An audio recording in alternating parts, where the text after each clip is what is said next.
고품격 날라리 방송 한준희 장지현의 원투펀치 420회 1부 시작해 보도록 하겠습니다. 자, 오늘 주제는요. 바로 UEFA 챔피언스리그 16강 프리뷰를 해보도록 하겠습니다. 지금 녹화 시간이 바로 목요일인데요. 바로 내일 이후에 토요일 새벽부터 그렇죠. 이루어지잖아요. 그렇기 때문에 많은 팬들의 관심이 모아져 있는 상황입니다. 지금 벌써 4팀은 8강을 진출을 했고 이제 8팀이 승부를 가려서 진출한 4팀이 또 8강에 진출하게 돼서 8강을 겨루게 되는데 이 4팀 어떻게 될지 기대가 많이 됩니다. 그럼 토요일 경기 4시 경기부터 바로 진행을 해보도록 할게요. 맨시티 대 레알 마드리드부터 진행을 할 텐데 1차전 1대2로 맨시티가 승리를 했단 말이에요. 맨시티가 일단은 원정골을 넣고 2대1로 심지어 2골. 그렇죠. 네. 원정에서 이기고 왔기 때문에 상당히 유리한 상황인 것만은 맞습니다. 그러면 그리고- 레알이 지금 2골차 이상으로 이겨야지만 갈 수 있는 상황인 그렇죠. 거죠. 2골 차 이상으로 이겨야 되고요. 이기거나 또는 혹은 3대2로 이기면 되죠. 3대2로 네, 이기거나. 원정골이 더 많아지니까. 네. 그런 상황에서 펩 과르디올라 감독이 어떤 식으로 전술 컨셉을 잡고 들어갈 수 있겠느냐. 네. 지금 현재 팀의 상황을 보면은 맨디 선수 경고 누적 징계로 빠지고 아구에로 선수가 부상으로 출전하기 힘든 정도 공백을 제외하면 풀 전력이고요. 네. 그 전력으로 연습 게임 3화 마지막 라운드 노리치 시티전 치렀고 5대0 대승을 거뒀어요. 그러니까 물론 상대가 노리치 시티였긴 했지만 그래도 남은 전력 풀 전력도 상당히 공격력은 좋다. 최근에 코로나 사태 재개 이후에 맨시티가 5골 넣은 경기들이 꽤 되죠. 그렇죠. 맞아요. 네, 네. 그렇기 때문에 전적으로 레알 마드리드 입장에서도 수비도 신경을 써야 되고 네. 또 골을 또 넣기 위해서는 2골 이상 필요하니까 공격적으로도 좀 임팩트를 좀 가해야 되는 상당히 어려운 지단 감독의 입장입니다. 네, 그 상황에서 앞서 말씀드렸지만 펩 감독은 제 생각에 다른 경기 때에 비해서는 허리를 조금 두텁게 운영하는 형태로 아마 나설 가능성이 있죠. 네, 그렇게 본다면은 어떤 구성이 될지 모르겠지만 로드리 선수, 페르난지뉴 이런 선수들을 최대한 활용하는 아마 허리라인의 운영 속에서 빠른 전환을 통해서 오히려 스털링 선수나 또는 요즘에 필 포든이나 이런 어린 선수들도 상당히 좋은 기량을 보여주고 있기 때문에 이런 선수들의 패스와 움직임을 통해서 또 가브리엘 제수스의 또 움직임 이런 것으로 오히려 상대를 밀어놓고 본인이 점유율을 갖고 하려고 하는 정상적인 보통 경기에서의 패턴보다는 조금 더 실리적인 운영을 하려고 노력할 가능성이 높다. 네. 거기에 이제 지단 감독이 아자르 선수가 이 경기에는 이제 나올 수 있다. 그러면 아자르 선수가 진짜 이 경기만큼은 이름값을 해서 본인이 무언가 팀을 좀 끌어낼 수 있는 정도의 위력을 발휘해야 되고 모드리치가 요즘에 괜찮기 때문에 모드리치가 아주 전방위적으로 움직여주고 좋은 패스와 중앙에서 영향력을 많이 발휘를 해서 결국은 공격과 수비에서도 시너지 효과를 내야 된다. 이렇게 얘기할 수 있겠지만 사실 엄밀히 얘기하면 레알 마드리드 입장에서는 제 생각에는 라모스가 일단 없잖아요. 그렇죠. 네. 수비가 조금 위험할 그렇죠. 수 있죠. 수비 쪽에서 물론 라모스는 공격에서도 아주 큰 역할을 하지만 수비에서도 사실은 중요한 존재이기 때문에 수비 전환할 때 노련한 카세미르를 중심으로 해서 이 선수들이 얼만큼 대처할 수 있는 전술 운영을 잘 만들어 놓고 공격을 하느냐도 중요하기 때문에 이 경기는 여러모로 매우 어렵다. 레알 마드리드 입장에서는. 그래서 전반전에는 물론 레알 마드리드가 매우 공격적으로 나설 가능성이 높습니다. 근데 전반 한 30분까지 맨시티가 계산하고 있는 패턴에서의 빠른 전환에서 수비 쪽이 좀 흔들리거나 네. 센터백이 어떤 식으로 운영이 될지 모르겠지만 바란 밀리탕이 될 가능성이 크죠. 일단은 네. 크죠. 네, 바란의 파트너로 이제 밀리탕이 될 가능성이 높긴 하지만 수비 쪽에서 불안감이 생겨서 실점을 먼저 하거나 하게 되면은 상당히 위태로운 상황이 됩니다. 그럼 맨시티에 완전히 끌려다니는 운영이 될 수밖에 없기 때문에 역시 전반 30분까지의 운영에서 승부를 보는 그것이 레알 마드리드 입장에서는 제일 중요하다. 네. 거기에 키는 물론 벤제마도 중요하지만 역시 아자르, 모드리치 이 두 선수가 진짜 제대로 해줘야 되고요.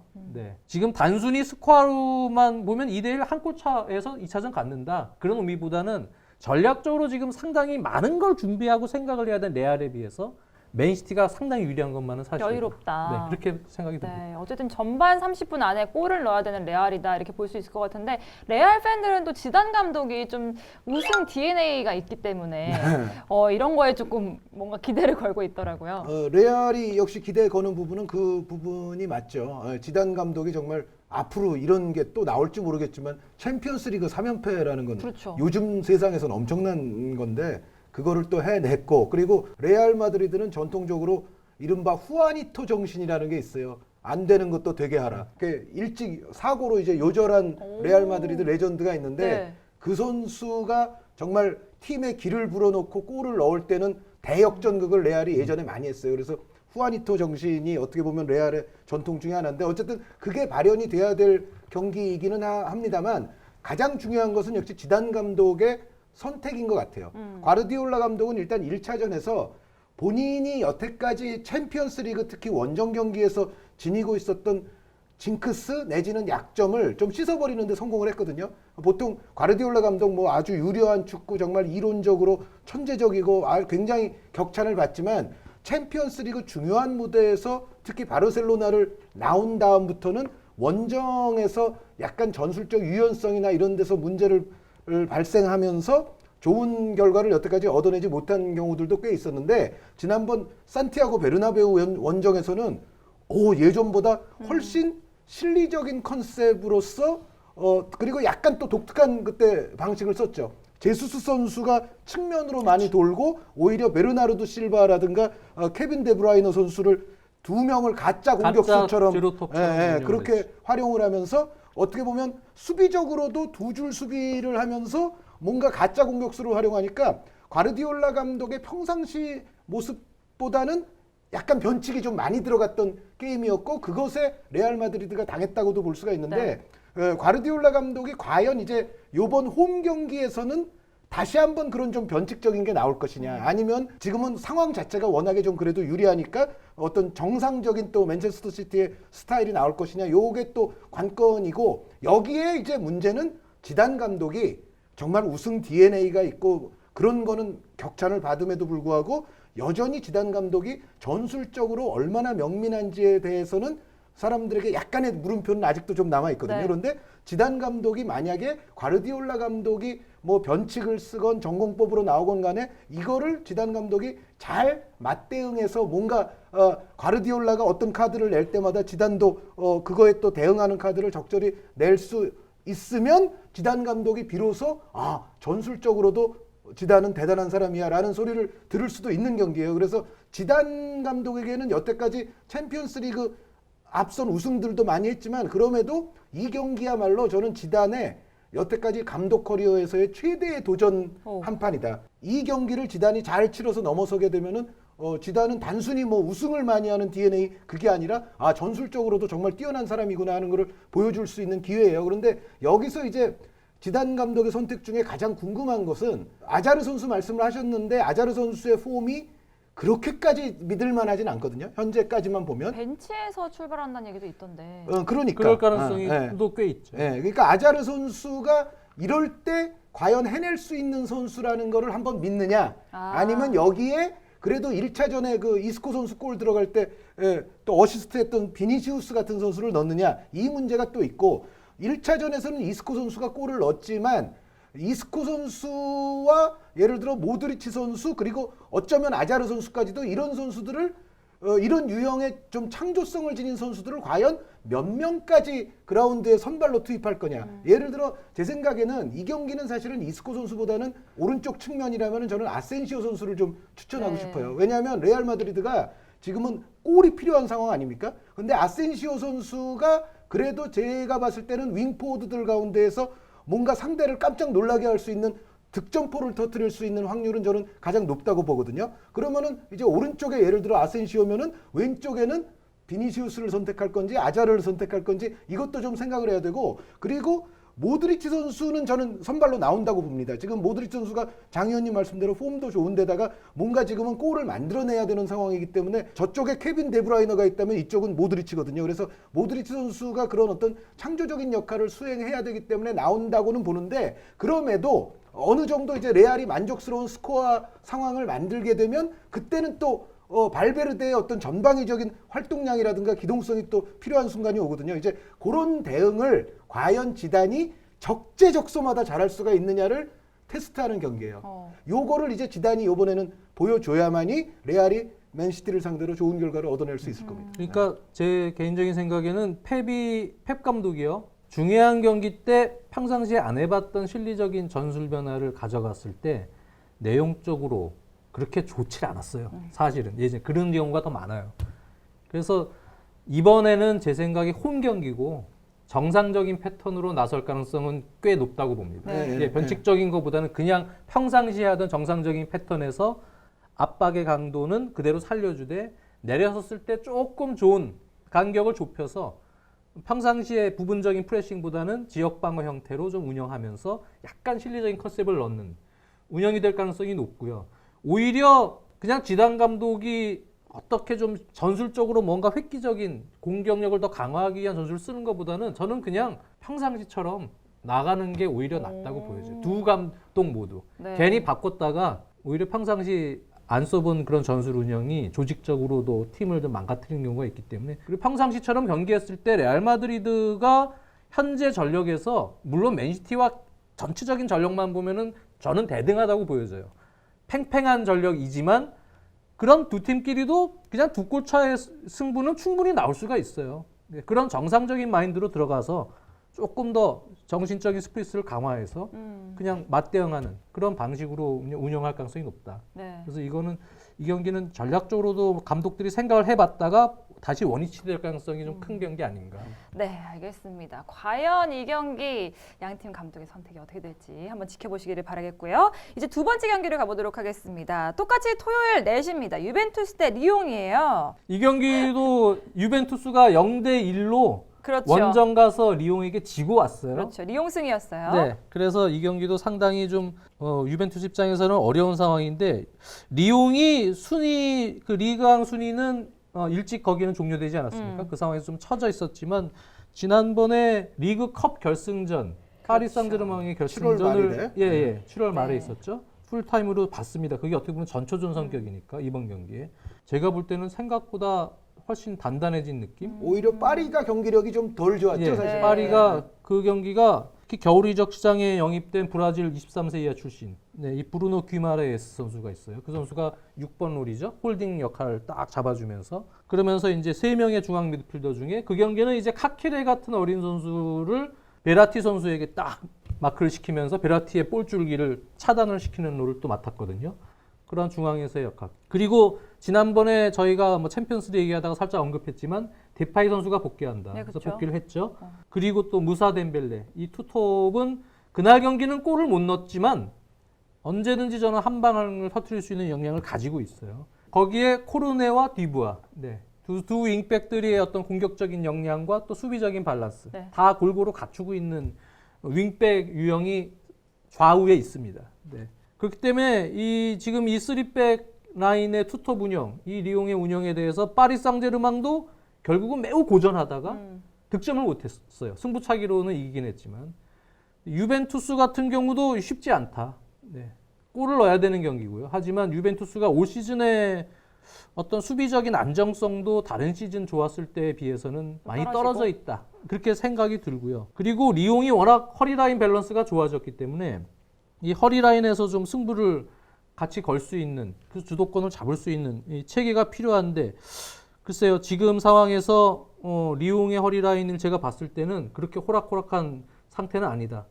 그래서 유벤투스가 주도권을 잡을 수는 있겠지만 골문을 열기가 그렇게 쉽진 않을 것이다. 홈 경기라도. 그래서 상당히 어려운 경기가 예상이 되고요. 저번에도 얘기했지만 원정 실점을 당하게 되면은 3골을 넣어야 되는 부담이 무조건 생기기 맞아요. 때문에 유벤투스 입장에서는 과연 유벤투스의 수비 라인이 실점을 안 하고 무실점으로 경기를 끝낼 수 있겠느냐. 어떻게 몇 골을 넣는가를 일단 떠나서 그 부분에 있어서 상당히 사리 감독이 신경을 많이 쓸 텐데 사리 감독 스타일이 근데 그렇게 수비를 막 단단히 잠궈서 전술적인으로 이렇게 하는 유형은 아니거든요.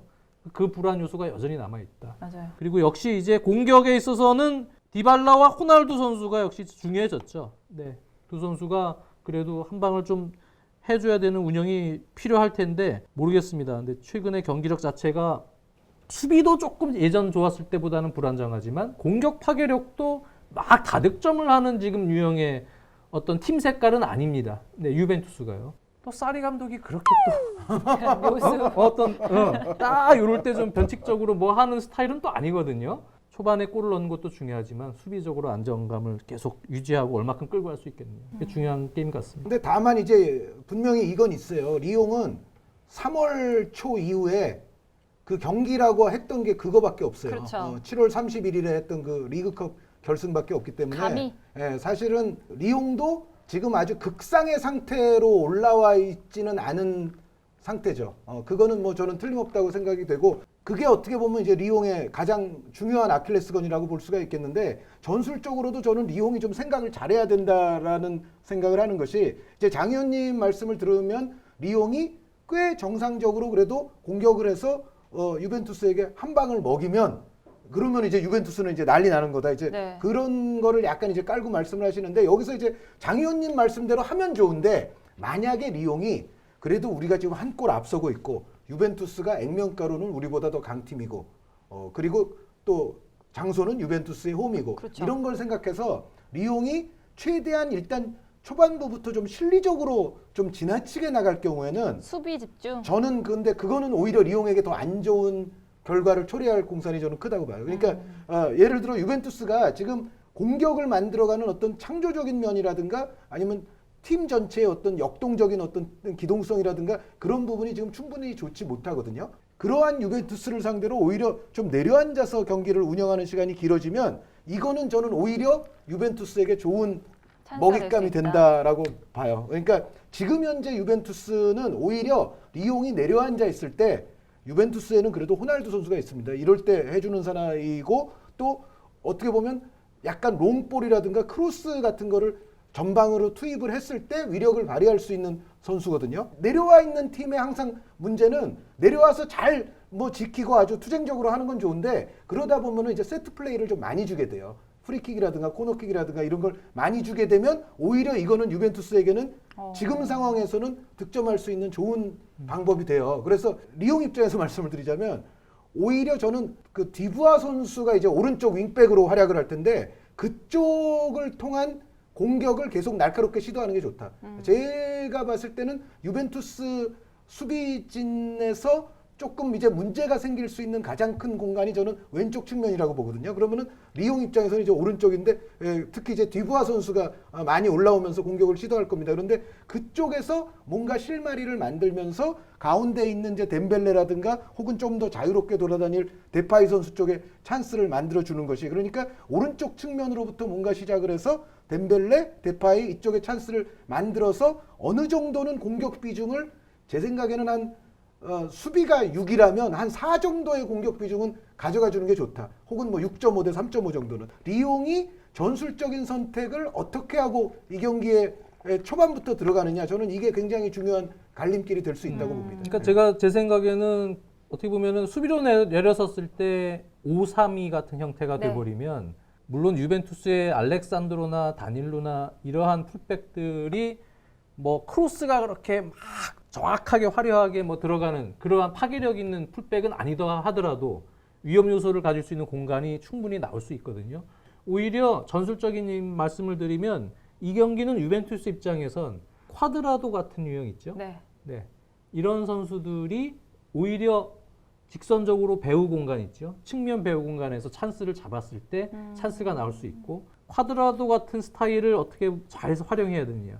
뭐 다른 뭐 백업의 베르나르드스키나 이런 유형들 말고 중앙지향적으로 들어오거나 이런 스타일 말고요. 직선적으로 사이드 뒤 배우 공간을 공략하면서 부분 전술로 사이드 백들이 상대 미드필더들을 잡아놨을 때 3백의 그 측면 공간을 그런 유형들이 잘 공략을 하면 충분히 찬스가 나올 수 있다. 그래서 아마 제 생각엔 쿼드라도가 뭐 선발로 나올지 어떻게 나올지는 잘 모르겠어요. 그렇지만 그런 유형이 이 경기는 오히려 히든 카드가 될 수 있다. 뭐 개인적으로 봅니다. 사리 감독에게 중요한 선택이 하나 남아 있는데 뭐냐면 쿼드라도 선수를 윙백으로 쓰고 앞에 공격 쪽에 베르나르데스키 선수를 그렇게 쓸지. 선발로 쓸 네. 것인가 아니면 다닐루를 윙백으로 놓고 쓰고 쿼드라도를 올릴 윙어로 올릴 네. 것인가 그거는 잘 생각을 해봐야 돼요. 사리 감독도. 그러니까 팀의 최선이 되는 방향을 생각을 해야 됩니다. 그런데 만약에 제가 말씀드린 어떤 전자처럼 쿼드라도가 윙백이고 베르나르데스키가 앞에 있다고 쳤을 때 네. 제가 리옹이 내려앉아 있는 시간을 너무 길게 가면은 좋지 않다는 것이 리옹이 내려앉아 있으면 쿼드라도 선수까지도 윙백으로 출전을 하더라도 아예 올라와서 그냥 계속 공격에 공격을 가담할 퍼부을 수 거거든요. 있죠. 네. 그런 상황이 계속되면 리옹은 좋지 않다는 거예요. 그러니까 쿼드라도가 나오건 뭐 여기 다닐루가 나오건 간에 리옹의 날카로운 측면 공격이 상대의 윙백들을 충분히 올라오지 못하게 만들 수가 있고 어떤 위협성을 가해야만이 사실은 리옹이 오히려 위험한 순간을 자초하지 않을 수 있다. 그래서 그런 거를 리옹이 초반부터 좀 보여주는 것이 사실은 이 경기에서는 굉장히 중요한 어떤 흐름이 될 거라고 봅니다. 알겠습니다. 저는 50대 50 봐요. 그러니까요. 올라갈 확률로 치면은 유벤투스가 올라갈 확률 50%. 네, 이 경기 결과는 여러분의 눈으로 직접 확인해 보시길 바라겠습니다. 자, 세 번째 경기 들어가 보도록 하겠습니다. 자, 일요일입니다. 일요일 4시인데 바르셀로나 대 나폴리 1대1 무승부였죠, 1차전은. 나폴리가 홈에서 1대1 무승부였어요. 네. 지금 전체적으로는 나폴리가 나쁘진 않습니다. 가투소 부임 또 감독 부임 이후에는 일단 허리 라인 밸런스가 좀 좋아졌다고 해야겠죠. 거기에 인시gne 선수가 지금 몸 상태가 어떨지 모르겠어요. 네, 인시gne 선수가 조금 지금 불안한데 네. 만약에 인시gne 선수가 선발로 못 나오면 아마 엘마스 선수가 나올지도 엘마스가 모르겠어요. 나오겠죠. 네. 어쨌든 그게 조금 불안한 요소가 있지만 메르텐스와 뭐 카에온이나 이러한 라인들은 그대로 나올 것 같고요.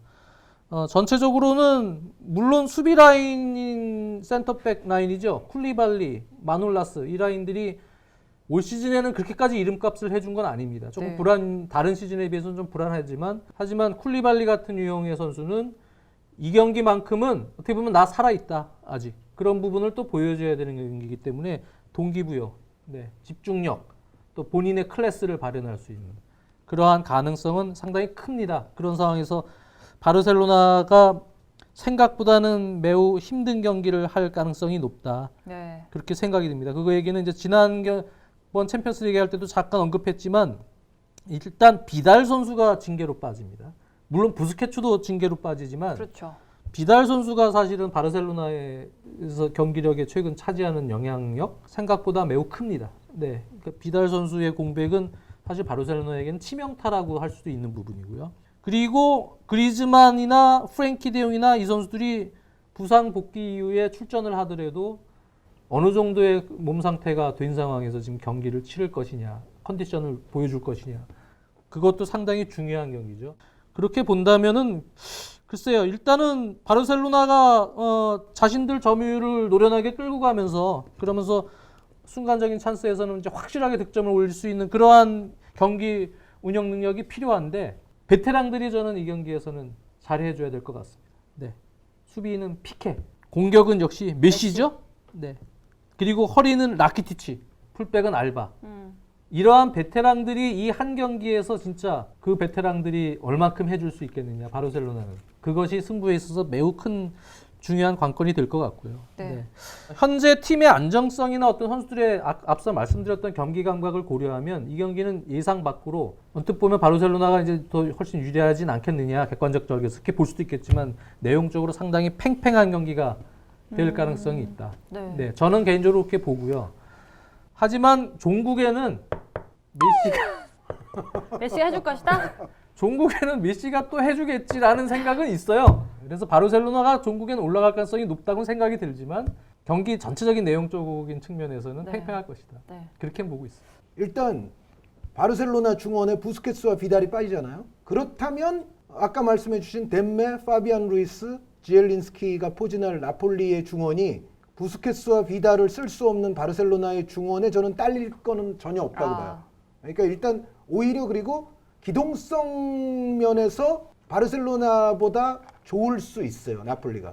거기서부터 일단 바르셀로나가 게임이 잘 안 풀리기 시작하면 사실은 요즘의 바르셀로나는 예전에 정말 상대가 빠르고 기동성 있는 압박으로 나왔을 때 예전에는 사실 뭐 그렇게 압박 나오면 우리는 다 풀어낼 거야 하고 오히려 상대를 괴멸시키는 경우가 많았지만 지금의 바르셀로나는 사실 그런 식의 압박을 유효적절하게 잘 구사했을 때는 상당한 어려움에 빠질 수가 있고 여기에 이제 대용 선수가 중심적인 역할을 좀 해줘야 될 텐데 이게 부스케츠 선수 과거만큼의 얼마나 이제 대용 선수가 여기서 좋은 컨디션으로서 이제 탈압박과 빌드업의 중심점이 될 수 있느냐는 조금 더 지켜볼 여지가 있죠. 지금 말씀해주신 대로 대용 선수가 좀 장기간 부상이 있었고 막판에 약간 뛰기는 했지만 대용 선수는 충분한 경기를 이미 소화하고서 이 경기에 임한다고 볼 수는 없기 때문에 대용, 라키티치 그리고 아마도 세르지 같은 선수가 나올 이 중원에서 또는 얼마나 리키 푸츠 같은 선수가 그렇죠. 깜짝 나올 수도 있어요. 얼마나 이제 바르셀로나가 나폴리의 중원을 상대로 잘 싸울 수 있느냐가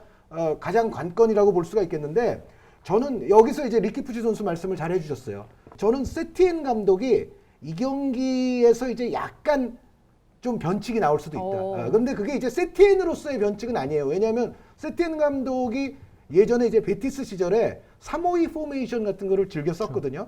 잘하면은 요 경기에서 3-5-2 같은 상황이 나올 수도 있겠다라는 생각은 들어요. 포메이션의 변화. 왜 그러냐면은 지금 그리스만 선수가 또 꾸준히 그다지 좋은 폼이 아니었었고 사실은 그리고 최근에 또 부상으로 다른 선수들에 비해서 지금 또 휴식기가 좀 길은 상황에서 그리스만 선수를 아예 뺀 상황에서 뭔가 3-5-2 같은 포진을 활용할 가능성이 있지 않겠는가라는 생각이 들고 그리고 역시 그리스만을 벤치에 두게 되면 리키 푸치를 활용하면서 4-3-1-2를 쓸 수도 있어요. 그러니까 수아레스, 메시가 이제 톱으로 가고 리키 푸치가 공격형 미드필더 역할을 맡으면서 다이아몬드 형태로 갈 수가 있거든요. 그래서 우리가 일반적으로 생각하는 이제 바르셀로나가 4-3-3 아닙니까? 세르지 로베르토까지 다 넣고 중앙 미드필더 자원을 거의 풀 가동하는 거예요. 그렇죠. 그러니까 대용, 라키티치, 세르지, 리키 푸치가 오고 앞에 수아레스, 메시가 오고 이런 형태가 될 수도 있고 말씀드렸던 대로 3-5-2가 되는 형태가 올 수도 있고 그래서 만약에 저는 세티엔 감독이 그냥 바르셀로나 전통적인 4-3-3 그러면은 나폴리도 가투소 감독이 4-3-3 즐겨 쓰지 않습니까? 그냥 이렇게 하면 저는 나폴리의 승산이 오히려 좀 더 한 51%까지도 있을 수가 있다. 그런데 여기서 세티엔 감독이 뭔가 조금 다른 걸 활용할 때 가투소 감독이 이제 어떻게 또 받아칠 수가 있느냐. 아까 지단 감독이 과르디올라 감독을 어떻게 받아칠 수가 있느냐가 중요한 것처럼 세티엔 감독이 저는 오히려 약간 변칙이 나올 수 있다고 보거든요. 이 경기에서. 네. 그러니까 이런 게 아마 이 경기에 숨어있는 포인트가 될 수도 있다. 그냥 액면가로 4-3-3 대 4-3-3 하면 저는 이거 나폴리가 잡을 수도 있는 경기다. 의외로. 자, 이제 네 번째 경기로 한번 가보도록 할게요. 이거는 저는 안 할게요. 이거는 왜요? 장 의원님만 저도 말씀하셨어요. 하셨어요. 이 경기는 아니요. 이것만 기다리고 있었어 지금. 나 하기 싫어. 이것만 한의원님만. 네 경기 지금 할 때까지 네 번째 경기 기다리고 있었어. 처음부터 그렇죠? 저 한 줄 할 거 있어요. 첼시는 지루만 믿어야 됩니다. 지루 믿고 가야 지금 됩니다. 진짜 좋아요. 지금 당 의원님은 네. 다 초월하신 것 같아요 지금. 아니 지금 상황이 그래요. 네. 지금 상황이 뭐 첼시가 그렇게 기대할 만한 부분이 많이 없어졌어요. 0대 3의 스코어 1차전 그렇고요. 지금 첼시가 지금 상태가 안 좋습니다. 부상도 많죠. 네. 징계자가 원래 2명이 있었던 데다가 네. 조르지뉴 선수, 그다음에 알론소 2명은 징계로 못 나와요. 거기에 지금 핵심 자원 2명, 제일 핵심 자원 2명이 지금 부상을 당했어. 네. 푸리식 선수. 네, 쿨리식 선수랑 아스플리쿠에타. 아스플리쿠에타가 상당히 첼시에서는 핵심 선수입니다. 네, 근데 두 선수가 지금 빠지면서 이 경기에 임하는 기가 상당히 힘들어졌어요. 바이에른 뮌헨은 오히려 파바르 선수가 부상으로 빠졌는데 오른쪽 수비를 많이 봐줬죠. 잘. 네. 김민희 근데 선수가 하겠죠. 키미 선수가 그쪽으로 오고 그다음에 이제 허리 라인은 티아고 알칸타라, 뭐 고레츠카 이런 라인으로 갈 수는 있어요. 근데 제가 개인적으로 보면 이 경기는 지금 남아 있는 1군 라인업 그대로 쓱 넣으면은 첼시는 이제 딱 들어가요. 겨우 껴 맞춰서 이제 집어넣어서 게임은 할 수가 있는데 바이에른 뮌헨은 지금 그냥 정상적인 패턴을 할 것 같아요. 네. 그래서 마르세유랑 이제 친선 경기를 통해서 챔피언스리그 준비를 했습니다. 그러면서 선수들을 이제 몸풀게 하고 아마 그냥 정상적인 운영을 들어갈 겁니다. 한지 플릭 감독은. 그러니까 첼시 입장에서는 오히려 딱 3백, 5백 잠그고 허리 라인 쪽에서 열심히 이제 커팅을 노리다가 역습하는 운영이 필요한데 저는 개인적으로는 여기 지금 옐로 트러블 걸려 있는 선수가 있어요. 첼시 입장에서 생각하는 거예요. 키미 선수가 있고요. 네. 티아고 알칸타라 선수가 있어요. 그러면은 이제 조심해야겠네. 예. 키미 선수 같은 경우는 오른쪽 수비로 나오면 상당히 부담이 있습니다. 거기가요. 네. 한 장 더 받으면 담용이 못 나오니까 경고를.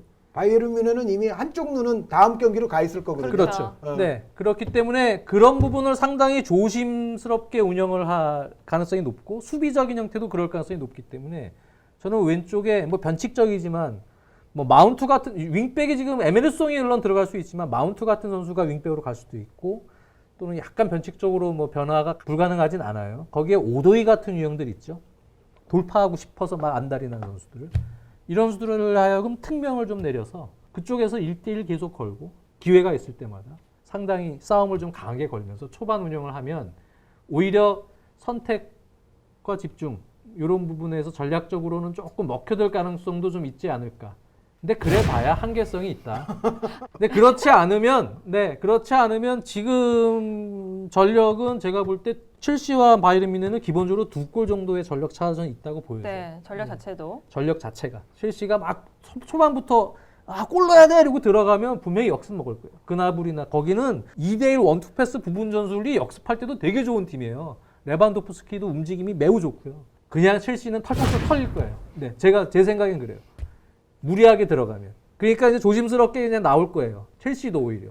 그러다가 이제 오히려 약점을 좀 공략하는 식으로 갈 텐데 그래도 해볼 수 있는 데까지는 해봐야죠. 첼시 입장에서.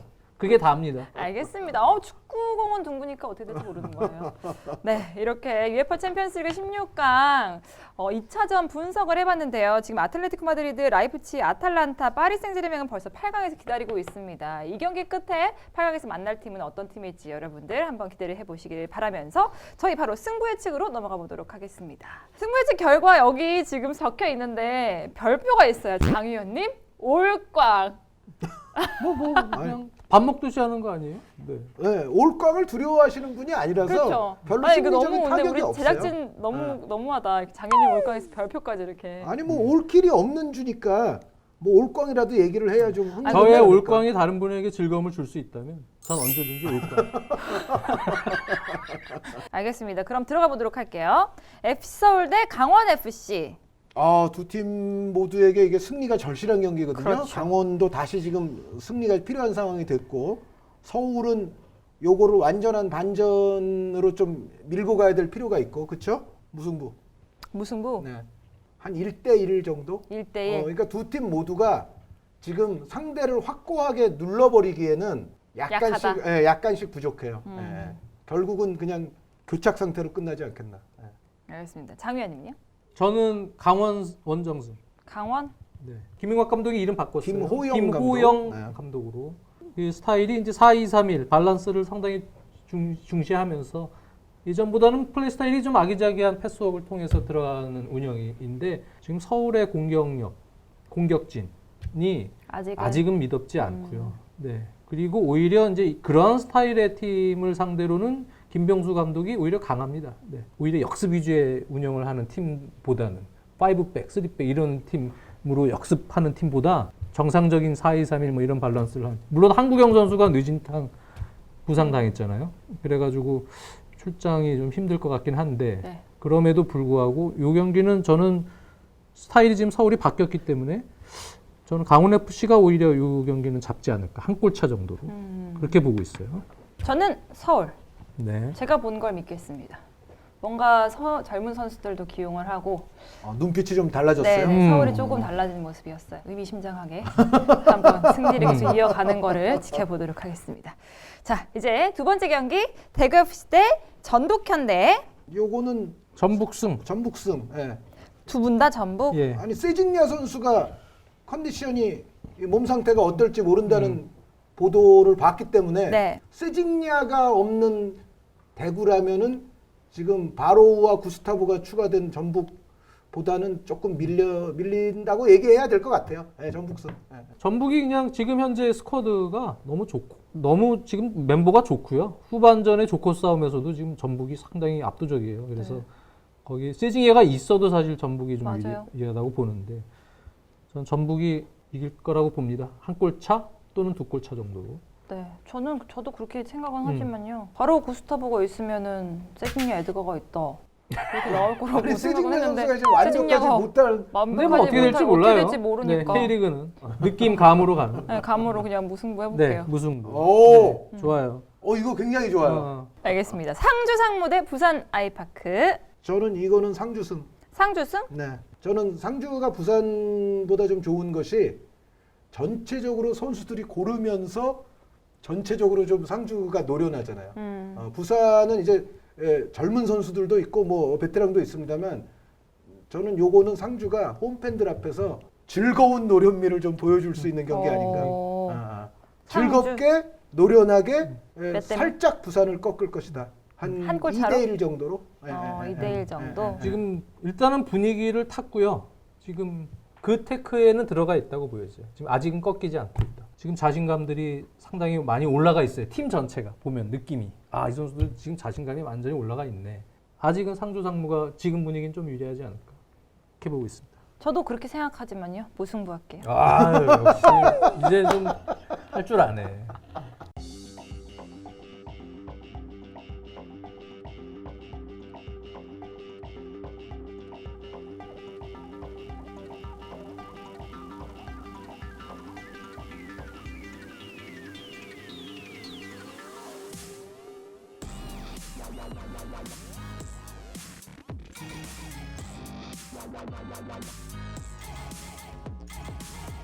네, 그러면은 승부 예측까지 했고요. 저희는 다음 주 월요일에 뵙도록 하겠습니다.